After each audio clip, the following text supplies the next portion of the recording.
welcome to Note Doctors. My name is Paul. My name is Jen. My name is Ben. And we are your hosts. We are all university music theory instructors who are passionate about music theory and music theory instruction. In this podcast, we will be talking about all things theory with some of the best music theory teachers in the country. If you want to know more about music theory and the most effective and innovative ways to teach it, this is the podcast for you.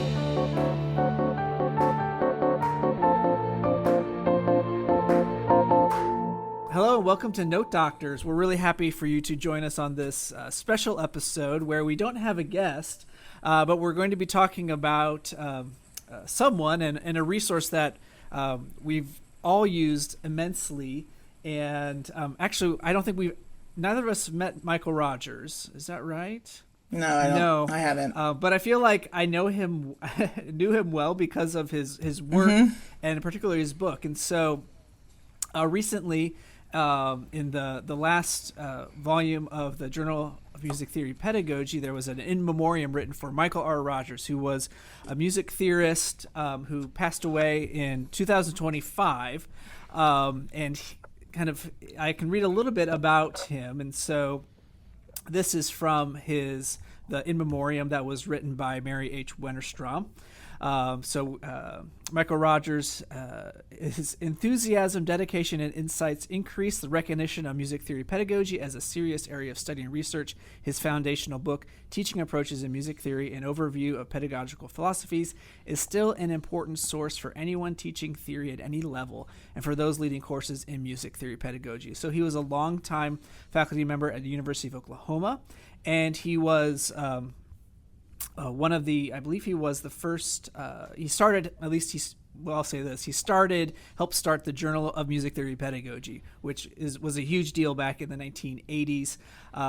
And his book, Teaching Approaches in Music Theory, I've used it for many years, teaching music theory pedagogy, and it's such a great text. I even going through it the other night, looking for quotes, it just draws me in. The way that he writes is so different than what you might think a book on theory pedagogy is going to be about. Yes.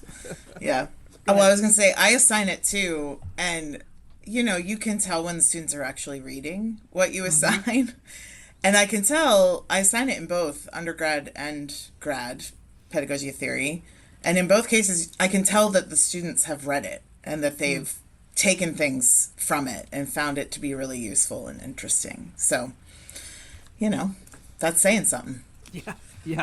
I was going through the preface a little bit, and it talks about the functions of the book, and you think, this will probably be out of date at this time, but it's absolutely on point in the year 2026. This book can serve two main functions.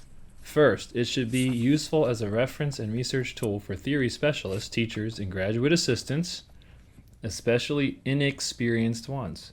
Many college theory courses are taught by specialists in areas other than theory, such as performance. That's definitely true today, maybe more so.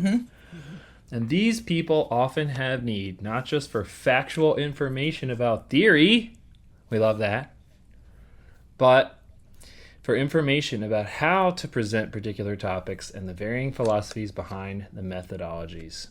I mean, that's so true even today. It still stands. And that talks about how the second function would be to serve as a text for pedagogy courses, which it still is today. So that's just remarkable right there, I thought. Right. Yeah. Well, especially since it was written in 1984. I wasn't even in school yet. When this book was written, I was not in public school yet. Yes, I know. Were you alive, Ben, in 1984? You were not even alive. You were not even alive. And so there is the second edition came out in 2004, but for an academic book, that is old, right? Especially something that is, if you're wanting to use it, right? That's still a very old book, but it is still so rich. I mean, every once in a while he does talk about, I think, maybe CD-ROMs in the technology section.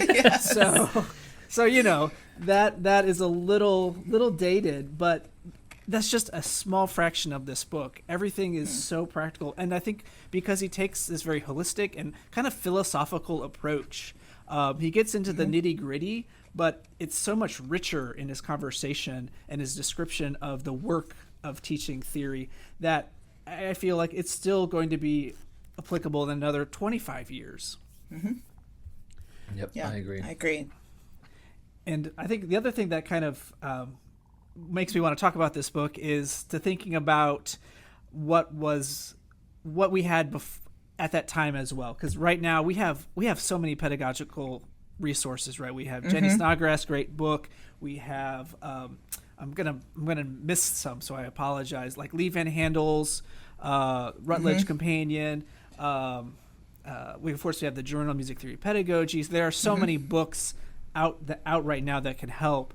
Back then, that was it. There was the John White Guidelines for College Teaching of Music Theory. I have an old copy of it. I'm not sure what's in there, but I remember looking at it in my pedagogy class back in the day. But then also there was the Eshmon, which Jenn has a copy of. I do. I own this book because I was required to purchase it for TheoryPed.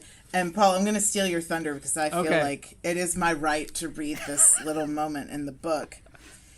It is often the case that the student who is a non-major, or who is not at least a performing major, still shows great originality and should be encouraged. The men often surpass the women in creativity and rhythm. Have you ever wondered why we have no women composers of the first rank? Thanks a lot. It Yes. stings. It stings. Yes. Wow. That's right. So, and what's crazy is I was assigned to read this text in, 2000 right. whatever when I took PED. I know. So- It's like, really? What is the name of that book? It's just called Teaching Music Theory. Teaching Music Theory. And when was that published? Yeah, I was about to say, when did this... 1965. 1965. Major facepalm on that. Yeah.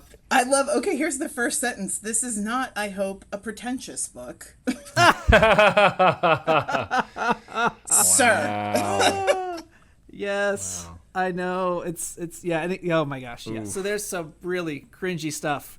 And so, Michael Rogers' text is just this like breath of fresh air, and really inspiring. And so we thought, just as a way of, recognizing his work and celebrating that book, we would just talk about some of the quotes. So I went through, and I had a lot of them already underlined, so it was not hard for me to find them because my book is pretty leafed through and dog-eared. So I just pulled a bunch of quotes, and so I'm going to read one of them, and then Jenn, Ben, you just give me your feedback. All right. Okay. So let me find a good one. Okay. So here we go. Here's a good one. One of the most important goals of any theory class ought to be discovering which questions about music are most worth asking in the first place. That banger of a sentence is on page 5. I mean, that... Spot on. That is so good and so true. Honestly, you could say it about music theory more than just a theory class. It says a lot about the field and the state of the field, how it shifts, and how certain things we realize, well, what are the questions we're asking? And the questions you're asking are everything, absolutely everything about your class. I've even added questions to the top of my handouts now so that each class has a list of kind of framing questions for that class. And that was also in, I'm going to totally butcher the name of the book, but it was a Ken Bain's college teaching book that we had talked about on college here. teachers do. I don't know. There we go. Paul's got me on the title. But that was also discussed in there, the same type of question. Really, really good point. I love it. Yeah, page 5. Yeah. Wow. It's really true. Page 5. All right. Did you have something to say, Jenn? Well, I was going to say that I was at NASM last fall, and I heard one of the keynote lectures. The title of it was just "What is Music?" And it was one of the most amazing lectures. That might have not been the title, but that was the sort of theme of it. It was one of the most amazing lectures I think I've ever heard. And he spent, hour and a half talking about what music is, why it's important, why it needs to be on a university campus, and in our world and in our lives and all of those things. But even that one question, like, what is music? He spent an hour and a half talking about it. I'm still thinking about it. There's a lot that we can be putting in front of our students, even on those first few days, to say, like, what are we doing here and why are we doing it? Right.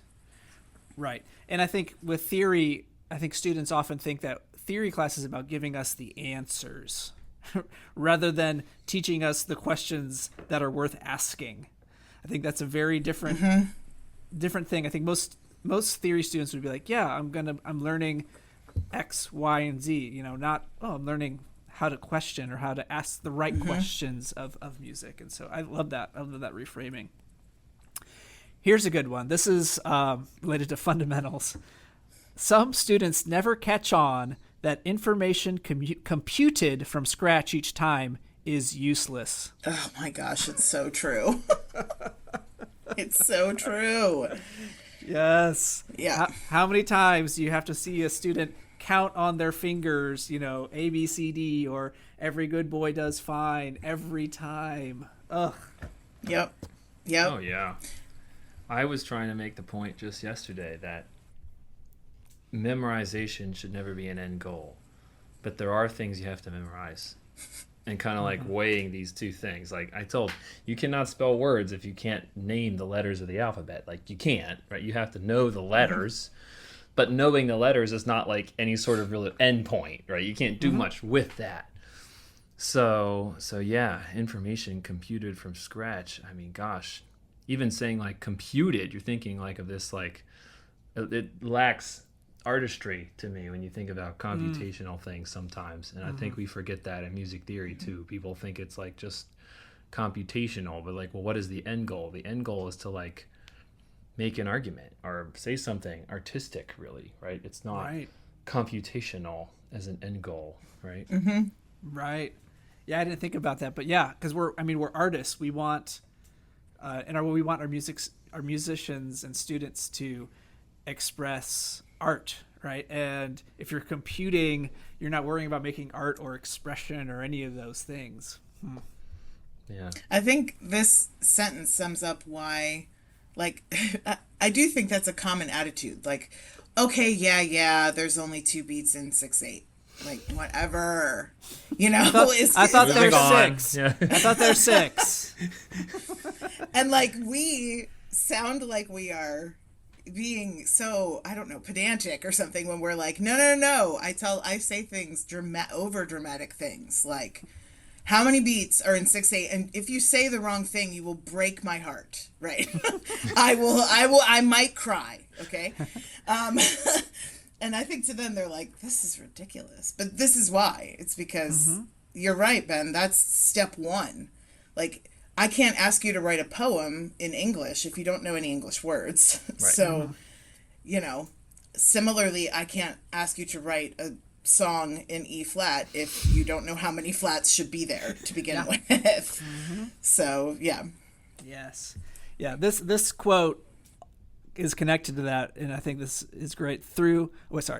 A thorough knowledge of fundamentals can almost never be assumed. It must be taught as any other subject. A superficial grounding in the basic elements of pitch will cause more problems later on than almost any other form of negligence.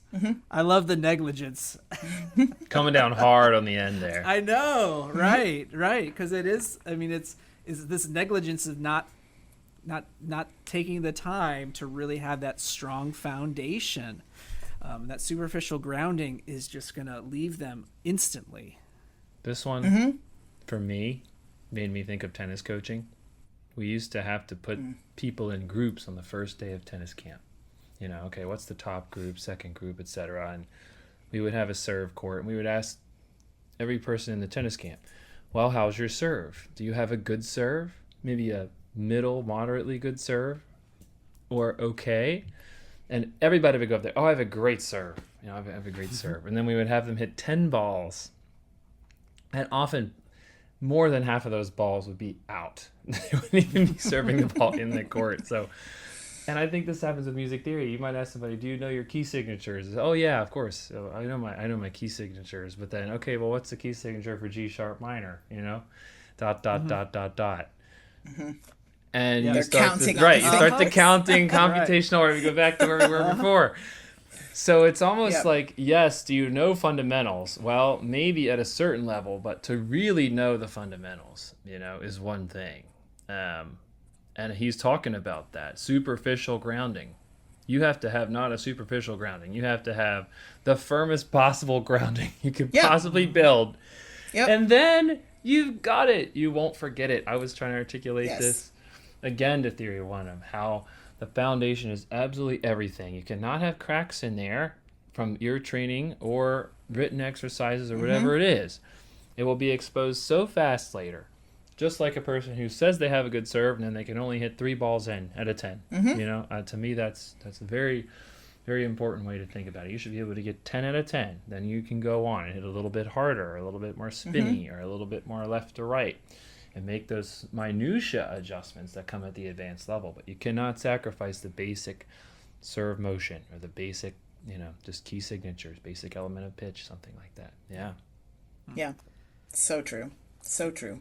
Do you think it's just like human nature for us to overvalue our abilities or our expertise, or, just be like, oh yeah, of course I can do that, right? I mean, it's probably contextual, right? To a professor, you're going to do that because you don't want to look like you don't know what you're doing, or like you haven't done what you were supposed to do, or what they've told you to do 15 times or whatever, right? Whereas to a friend, I might be like, yeah, I do not know the minors. I just don't know them. Like I can't get those. True. So I do think it's contextual. But yeah, I love too, this is 1984.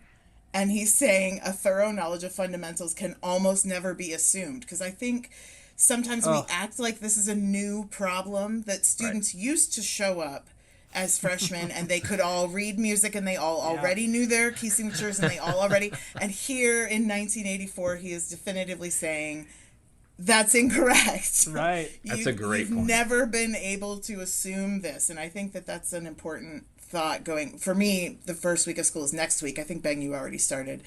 But yeah, that's such an important thought as I go into next week with a, huge room of freshmen, that it can never be assumed. It shouldn't be assumed.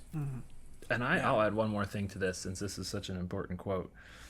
I recently read this, I don't know if you all have come across it or not, this study that they did at UCLA with the Apple logo.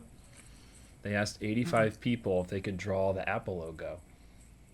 And all 85 said, yeah, of course. The Apple logo, I see it fairly frequently, and they draw this little thing. And one person was able to correctly draw the logo. 84 were wrong. And their point, I guess, was that when your brain sees something over and over again, it drifts that information into gist memory. So you remember the gist of what the Apple logo looks like.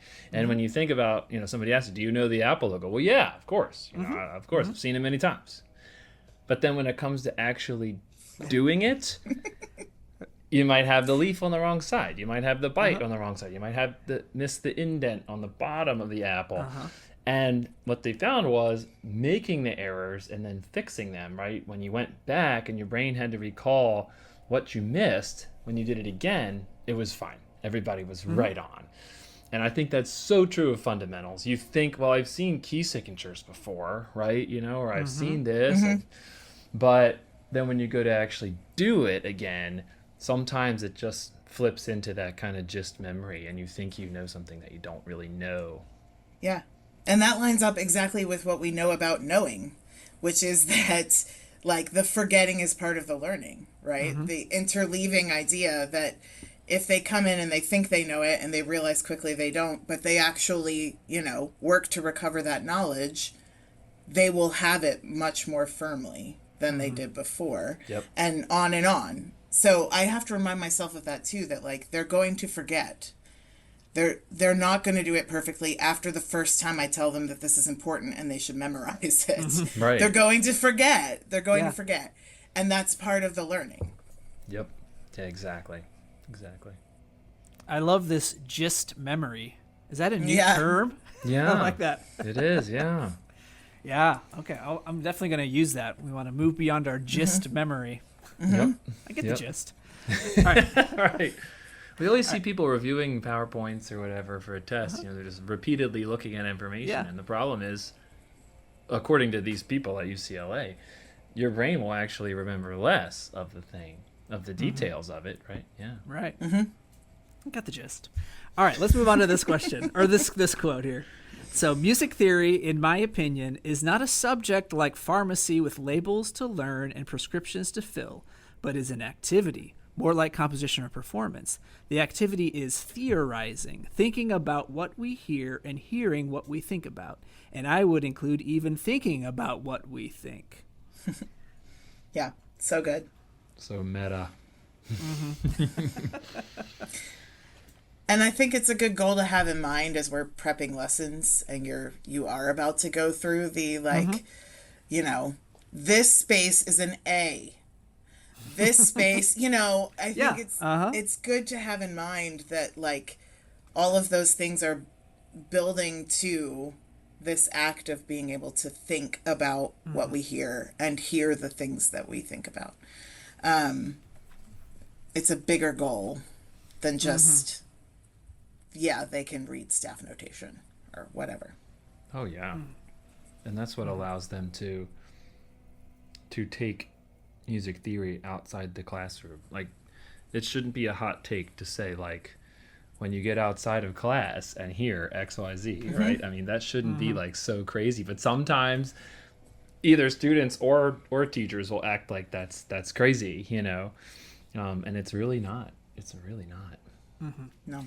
Yeah, he likes to use this term mind training to describe the activity of like learning these topics and skills and integrating them into music and into the way they think. And so I really like that idea of mind training as what we're doing. And this quote really gets at the idea that we're exercising not just a small part of our mind, but our entire mind, and even what we hear, what we think, and what we think about when we're thinking. Right? I love that. Here's one on analysis. Let's see if I can find it. Oh yeah, because I think he spends a lot of time talking about musical analysis, and I know we're kind of just like hitting the some quotes, but he is also very helpful in giving tips. It's not just all this kind of like philosophical statements, but like kind of walking through how you would teach certain things in kind of general ways, but you could apply it to any number of things. It is still very practical. But he has a chapter on analysis, which, you know, we tend to think that we do analysis in music theory 1 through 4, but upon further investigation, we might realize that we aren't. And so this is a quote. That's just me ranting. But here's his quote. This is from page 75. The most basic problem in defining analysis is to distinguish it from description. Confusing the two has probably resulted in more feeble student work and more misguided analytical teaching than almost any other issue. I mean, this one kind of, when I first read that like really hit home to me. I'm like, am I just teaching description? I just like helping them describe things, and that's not analysis. Right. No, it's really not. And making an analytical argument is not an easy thing to do. It isn't. I think their instincts. So I'm also teaching form this fall, which is a surprise. It was not originally on my schedule, but it is now, and I'm happy to teach it. I haven't taught it in a couple of years. But as I'm getting ready to prepare that class and all of that, I've thought about this very idea many times, because that's where a lot of this is really starting to come together, is in that form class. You're really saying, like, we expect you to be able to do analysis, not just description. And oftentimes the student's instinct is to reach for extra musical things rather than things about the music itself. So they want to talk about composer intent, or they want to talk about how it makes other people feel, or they want to talk about how audiences react or whatever. And I'm like, first of all, You have no idea how other people feel unless you're going to go run a study on it. You don't know how this song made somebody feel. We also have no idea what Beethoven thought about when he wrote this because he's long gone and he didn't tell us. So there's only so much intent that you can find. So I think getting them to kind of think about music as something unto itself that can be studied just, as its own thing and not in relationship to all of these outside details is also a really difficult thing to do. I agree. And I'm thinking about like the way that we even approach a score. I'm thinking going back to the questions idea, right? Because if you're going to analyze something, you have to have a question about it. And you have to think or even have the idea that there could be multiple answers to it. And so when you're looking at a piece of music, you're like thinking like, what questions is this piece asking? What answers are possible? And then seeing, how those questions are perhaps answered or not answered through the composition. That is not something that we may be doing a lot in theory 1 through 4. Yeah, I think, started, isn't it? Sorry, Jen. No, go ahead, Ben. I've started in class a lot of times changing the way I approach a particular example of something or an excerpt of something, as far as not just starting with, well, what key is it in? Let's conduct. How many phrases are we going to listen to? That kind of question. How do those phrases end? How do the ends of those phrases sound to you? And then how does this particular composer or this artist craft the end of those phrases to sound a certain way, and try to word it in that way? Because sometimes I swear people will come to me in office hour and, Dr. Graff, I'm working on analyzing this piece, and then it's just a bunch of Roman numerals, which is not bad. It's just like, don't default to just going chord by chord and bring that to me and like, what am I going to do with that? I will say all the time, well, I'll listen to the piece overall, and you want to maybe zoom in on a couple places, and you could do, sure, a chord by chord in that spot, of course, but man, you don't need to go through a 5-minute choral piece and do the Roman numeral analysis as a starting point. It's not necessary. So, but I think a lot of people. But where do they get that idea, Ben? Your classes. Right. From the class. Right, exactly. Yeah, they got Too it much from us. Roman numeral analysis, blow by blow. Exactly. Yeah. 100% guilty, as charged. But I love how you are connecting the score or the thinking to the listening, because that's another thing that Rogers, he has this little image, is like thinking and listening, and it's like in a circle, right? So it's thinking about the music is always tied to, and the thinking could be like analyzing, right? It's how we're approaching the music is always tied to the listening. I mean, I remember I sat in on an adjunct's years ago class, and they were teaching form or something like that, and they're like, all right, we're going to look at this piano piece, and I want you to find the cadences. And then they sat in silence for about 5 minutes. Oh. I'm like, dude, I can play the piece, right? Like, did we listen to right. No, they hadn't even heard it. Way to a cadence. Right. And I mean, that right there is a totally divorced exercise from listening and the sound, right? And our students' ears are much more developed usually than their eyeballs when they're looking at a piece of music. And so that connection with the listening and thinking about it is so important, because if you can't hear it, is it really there? But then also our ears can tell us things that our eyes might not be able to spot. Yeah. One of the things I've incorporated with my theory majors to get them writing more about music rather than describing music is these like train of thought exercises. So I will have them listen to a piece without looking at it. And while they are listening, they have to handwrite down things that they're hearing or things they're thinking about while they're listening to it, and try to stay as focused on the music as they can. Sometimes people's minds wander, and I'm like, then write that down. Where did it go? Where did your mind go? When did you get it back? Right? So especially if you're listening to something long, right? Maybe at some point you're like, I lost it right around this one part, but then there was this loud horn entrance and I really was back. Sounds like Mahler. It sounds like your person's analyzing Yeah. Mahler, Jen. I think it was Brahms, but yes. And then they do the same thing again with the score. So I let some time pass. They go back, they read their first journey through the piece. Then they listen with the score. And this time they're making notations on the score as they go. And that, I think, helps them find questions to even ask. Because they were just kind of immersing their ear in it to begin with and thinking about what they were hearing with no expectation other than that you write it down. Yeah. That you capture something you thought while you were listening to this music. So. And I have to say, doing more film music, you have to do it that way. Yeah. You have to go and watch the scene or the cue or whatever you're looking at, whatever length of clip you're looking at, and think, well, what strikes me here? Well, why does that thing work in that way? Or why did they write that like that? And then it forces you more to do that versus like you said, Paul, passing out a score or something, right? And then immediately everybody's looking at the notes on the page first thing, right? It's interesting to start where you have to just do the listening part first. Yeah. Yeah.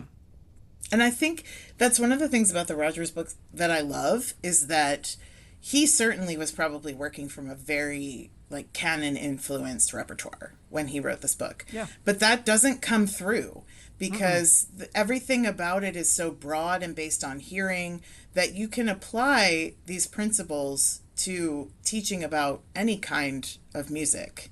Yep. And I love that about this text.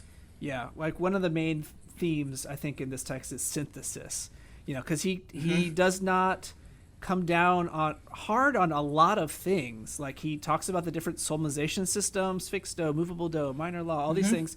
And he says these work well here, these work not so well maybe here, but does not say this is the best choice.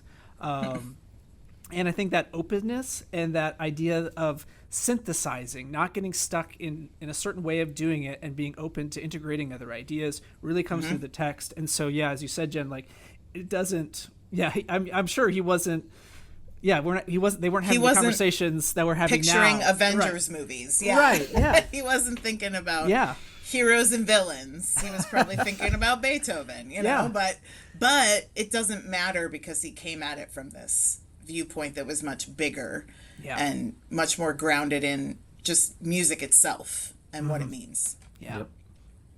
All right, 2 more quotes here. So this is he talks his section on ear training. So here's 2 quotes here. So the first one is, ear training is described as developing the understanding ear and the hearing mind. And then here's the other one. How does what we listen for this is a weird sorry, here we go. How does what we listen for affect what we will hear or can hear is the main question to be pursued in the ear training class. So how does what we listen for affect what we will or can hear? So kind of getting at this idea that students should be building this kind of bank of anticipation, what's possible, right? If they know what could happen next, or then they have a lot better idea of what may happen, or then they can, if it's surprising, then they know, oh, this is something unusual.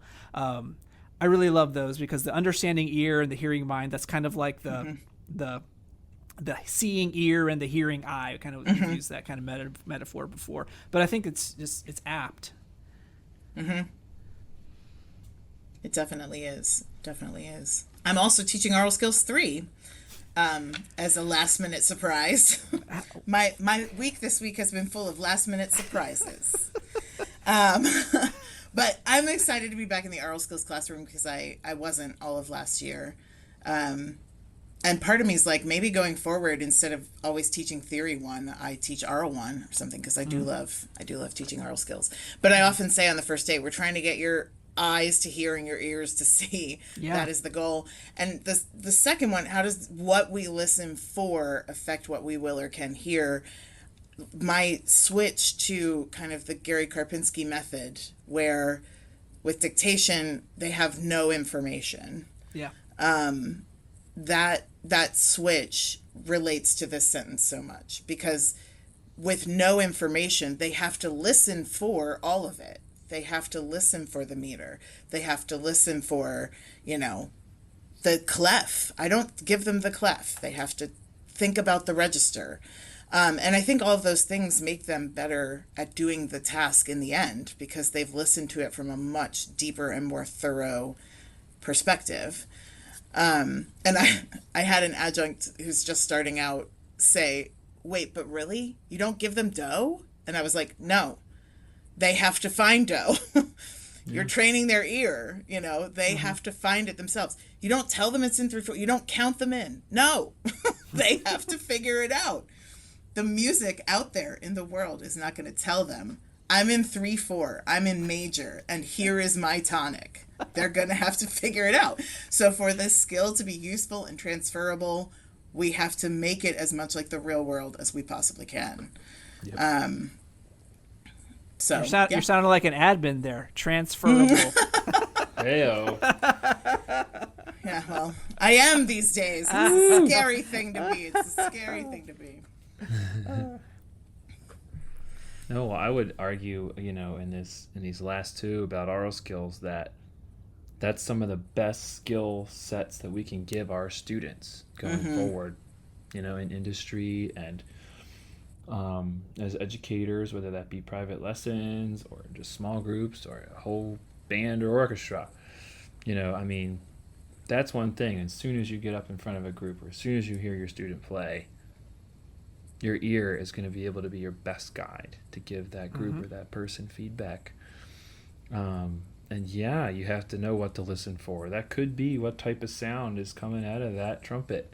I hear some fuzziness in there. Let's work on that. I hear that you're playing this particular front to the note, right? How is that? How can we fix that type of articulation that you're doing? Even little things like that, really listening for the minutia. Part of that training is in there with their applied teachers, and part of that training is, of course, in theory class, but really ear training, man, the understanding ear. I think he really means that in the fullest sense of the word. Not just can you hear a one chord. I think it's an understanding ear to me, and I think to Michael Rogers as well, means much, much, much more than that. And I think a lot of our applied faculty would agree with that, and I appreciate us, in the ear training classes, helping out do things like that. Even just doing something like sing back whatever excerpt it is you're about to play. Can you actually sing it in tune? If you can't sing it in tune, gosh, good luck actually trying to play the thing in tune. And you think, well, of course I can play it in tune, Dr. Graff. Well, can you? Let's try this. So I don't know. I think these are really, really important quotes to think about, and I would say broadly, as broadly as you can. Yeah. Well, that kind of wraps it up for today. But if you've never read this book, please do. It's so good. 5 stars. It's not that long. No, it's not even that long. No, I think, and yeah, it's pretty inexpensive. But it's just such a rich resource that kind of it's like I don't know. It's like it's like a pair of khakis. Just it never goes out of style. All right, it's like just like a nice sports jacket. Like you can always wear it, right? It's just I don't know what the female food female. It's like a nice necklace. It's a nice necklace. Okay. There we go. Yeah. There's something timeless about this book. And so Michael Rogers, thank you for this and all your work. In making music theory world a better place. And I do want to close. This is actually a quote from the In Memoriam. She actually ends it with this quote that this is from the first volume of the JMTP in 1987. And I think just like knowing his writing is so beautiful. This is his quote: "High achievement in doing music theory, creating, stimulating ideas, concepts, and interpretations, seeking explanations, and seeing relationships is, of course, something to be proud of. We hope in a modest yet tangible way that this new journal will promote the notion that accomplishment in teaching theory well, reaching students' ears, minds, and hearts, intensifying a love for and aesthetic response to music, sharing knowledge in a way that helps to communicate what it means to be human, and making a positive artistic difference in someone's life ought to be important too, because it is. And so that's how she closed. Mm-hmm. So I think that's just really beautiful. It is. And he did make a difference. And so thank you for that. 100%. Thank you, Michael Rogers. Yes, absolutely.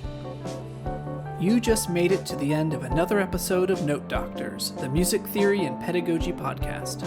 Don't forget to like, subscribe, and review the podcast, and you can always reach us at notedoctorspodcast@gmail.com with comments, questions, or show ideas.